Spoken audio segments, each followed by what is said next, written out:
NDA सरकार के शपथ ग्रहण में फिर से पटना आऊंगा। आरजेडी का जो शीर्ष परिवार है वो बिहार का सबसे भ्रष्ट परिवार है।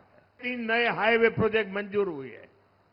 मणिकापुर से दीघा तक 6 लेन हाईवे पुल का निर्माण हो रहा है। जब ये पूरा हो जाएगा तो पटना से बेतिया की दूरी सिर्फ 1.5 घंटे की रहेगी। गंडक पर नया पुल भी प्रस्तावित है। इससे उत्तर प्रदेश के साथ कनेक्टिविटी और बेहतर होगी। पटना से गोरखपुर तक वंदे भारत एक्सप्रेस वे अब बेतिया से होकर चलती है। यहां रेलवे स्टेशन आधुनिक हो रहा है। रक्सौल में एयरपोर्ट बन रहा है। साथियों, ऐसी शानदार कनेक्टिविटी से यहां किसानों और पशुपालकों को भी फायदा हो रहा है और यहां नया उद्योगों को भी बढ़ावा मिल रहा है। पश्चिम चंपारण का कुमारबाग भी एक बड़ा औद्योगिक केंद्र बन रहा है।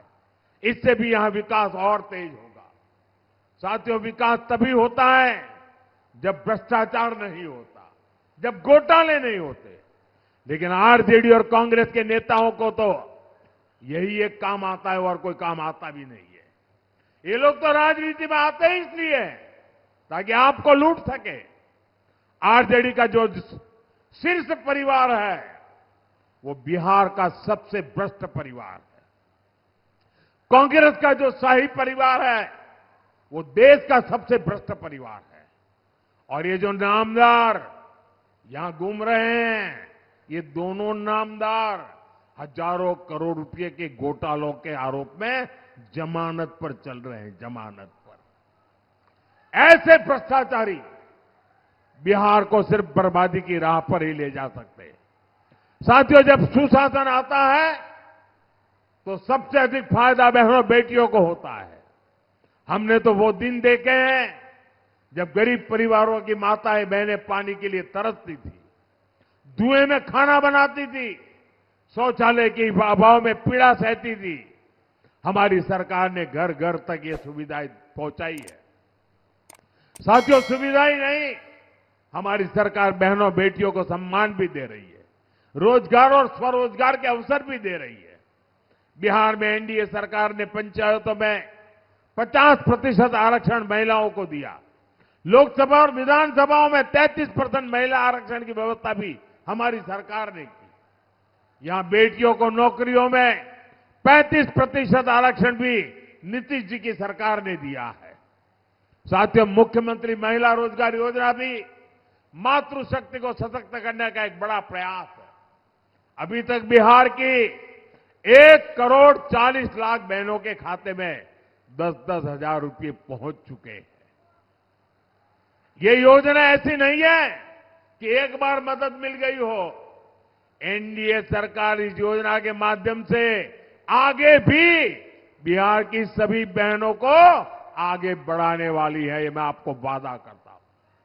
साथियों, मैं बेतिया से एक नए विश्वास के साथ लौट रहा हूं। मैं आप सभी से आग्रह करूंगा,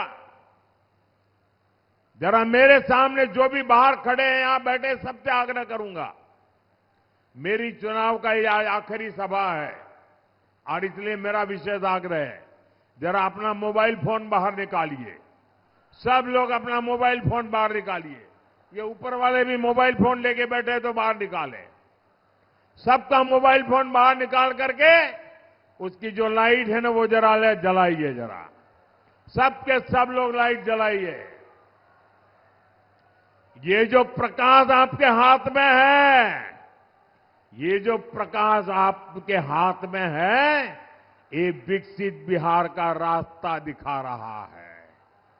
ये वो संकल्प है जो बिहार में लालटेन के अंधकार को कभी लौटने नहीं देगा। मैं बेतिया से, पूरे चंपारण से, पूरे बिहार से कहूंगा, अब मैं आज जब आपके पास से विदाई ले रहा हूं, आपके आशीर्वाद लेकर के जा रहा हूं, विजय के पूरे विश्वास के साथ जा रहा हूं। अभूतपूर्व विजय के पूरे वातावरण को मैंने पाया है, देखा है, और इसलिए मैं आज आपको वादा करता हूं, मैं आज जा रहा हूं, आप 11 को वोट डालेंगे, 14 को गिनती होगी और मैं फिर से एक बार एनडीए सरकार के शपथ ग्रहण में फिर से पटना आऊंगा। मैं छोटी बिटिया के हाथ में लाइट देख रहा हूं, यहां मुझे बिहार का भविष्य दिख रहा है। और यहां आपको मेरी बात याद रखनी है, 11 नवंबर को जहां जहां वोटिंग है, वहां पहले चरण के मतदान के रिकॉर्ड भी टूटने चाहिए। ये पहले चरण वालों ने अब तक के सारे रिकॉर्ड तोड़ दिए। अब आपका काम है पहले चरण वालों का रिकॉर्ड तोड़ना। तोड़ेंगे, हर बूथ में तोड़ेंगे रिकॉर्ड। रिकॉर्ड तोड़ने के लिए मेहनत लगती है, करनी पड़ेगी, करोगे?